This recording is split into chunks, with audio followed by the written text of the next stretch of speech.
preoccupied with talk about battles. And why? Because, established in the dharmahood of all dharmas, he does not see any affection or aversion on the part of any dharma whatever. He does not dwell preoccupied with talk about villages. And why? Because, established in the emptiness of all dharmas, he does not see the assemblage or non-assemblage of any dharma. He does not dwell preoccupied with talk about cities. And why? Because, established in the emptiness of space, he does not review the attraction or non-attraction of any dharma. He does not dwell preoccupied with talk about market towns.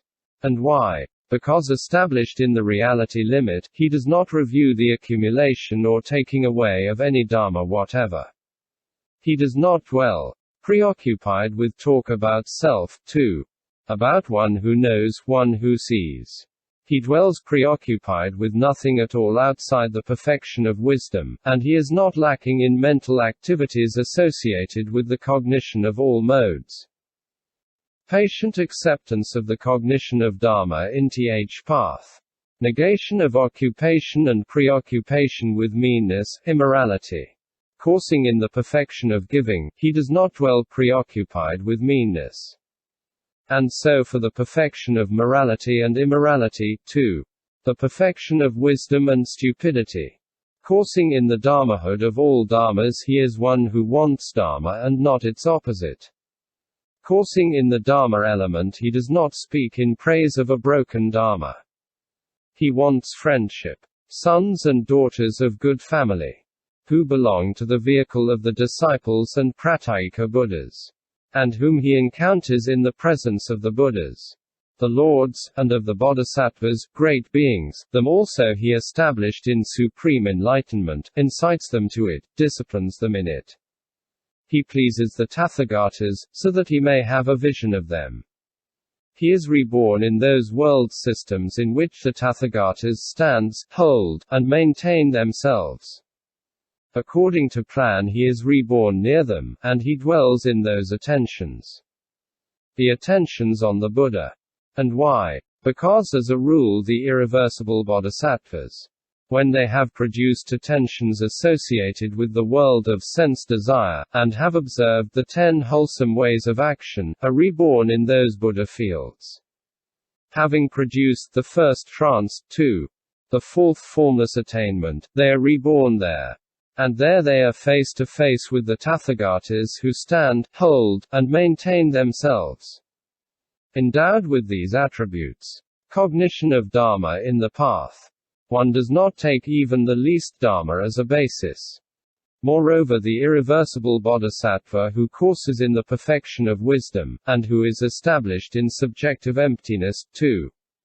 In the knowledge of all modes, in the doors to deliverance of emptiness, the signless and wishless, does not think to himself, I am irreversible and not reversible.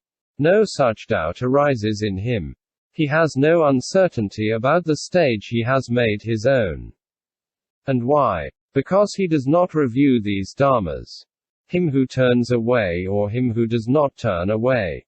Just as a man who stands on the stage of a streamwinner has no hesitation or doubts about if that is the stage which is his by right, and so up to the Buddha stage. Just so the bodhisattva, when he stands on the stage which is his own by right, has no hesitations or doubts about it. Established on that irreversible stage, he purifies the Buddha fields and matures beings. And he quickly sees through any deed of Mara that may have arisen and does not come under its influence. He understands all these deeds of Mara and turns away from them. Just as, subhuti, a man who has committed one of the deadly sins will never again, until his death, lose the thought of that sin. But it will follow after him. He cannot shake off the irresistible drive towards the states of woe. Its overwhelming effect follows him until the time of his death. Just so the irreversible thought of the irreversible bodhisattva has been truly established. He cannot be deflected from the irreversible stage, and the whole world with its gods, men, and asuras, has entered on the certainty of salvation. Having stood on the stage which is his by right, he has achieved the complete perfection in the superknowledges, purifies the Buddha field, and matures beings. He passes on from Buddha field to Buddha field. And he plants in these Buddha fields wholesome roots which allow him to have a vision of the Buddhas, the Lords, to salute them respectfully, to honor them, and to hear the Dharma from them. And in all these Buddha fields he questions the Buddhas and Lords, counter-questions and honors them. And that Bodhisattva who has thus stood recognizes for what they are any deeds of Mara that may have arisen, and he does not come under their influence. And he cleanses those deeds of Mara through skill in means at the reality limit. He has no hesitations or doubts about the stage which is his by right.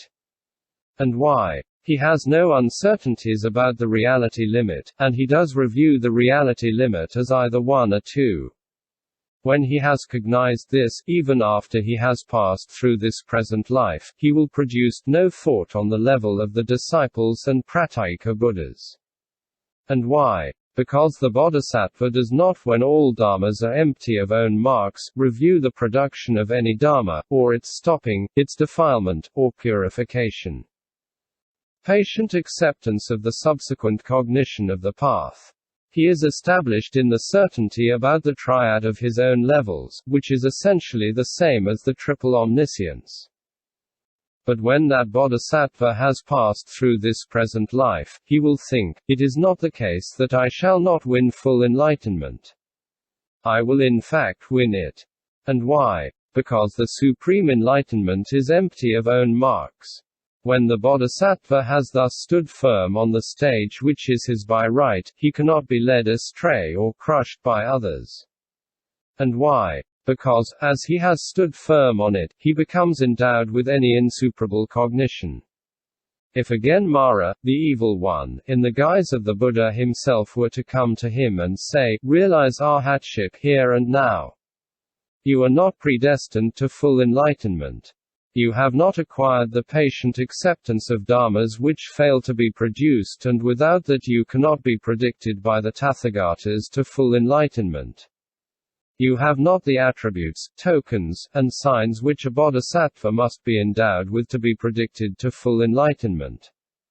If a bodhisattva, when he has heard these words, does not become terrified in his mind, then this bodhisattva should know that he has been predicted to full enlightenment by the Tathagatas. And why? Because he knows that he has the dharmas endowed with which a bodhisattva is predicted to the supreme enlightenment. Subsequent cognition of the path. Renunciation of one's life for the sake of dharma, which consists in the knowledge of all modes. Mara, the evil one, having approached in the guise of a Buddha, or of some person under the influence of Mara, should predict the Bodhisattva to the level of the disciples or Pratyekabuddhas. Then the Bodhisattva thinks to himself, this one, who wants to establish me on the level of a disciple or Pratyekabuddha, is surely Mara, the evil one, who has come along in the guise of the Buddha, or this is a person under Mara's influence. When the Bodhisattva reads and studies the extensive sutras, then Mara, the evil one, comes to him in the guise of the Buddha and says to him, these have not been taught by the Lords or the disciples.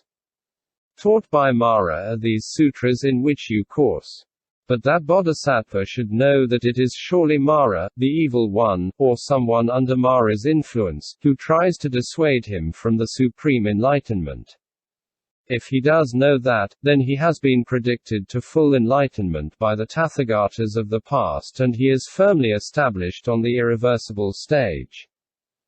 And why? Because he has the attributes, tokens, and signs of the irreversible bodhisattvas. Endowed with these attributes, moreover, Subhuti, an irreversible bodhisattva who courses in perfect wisdom, gives up even his self and life so that he may gain the true Dharma.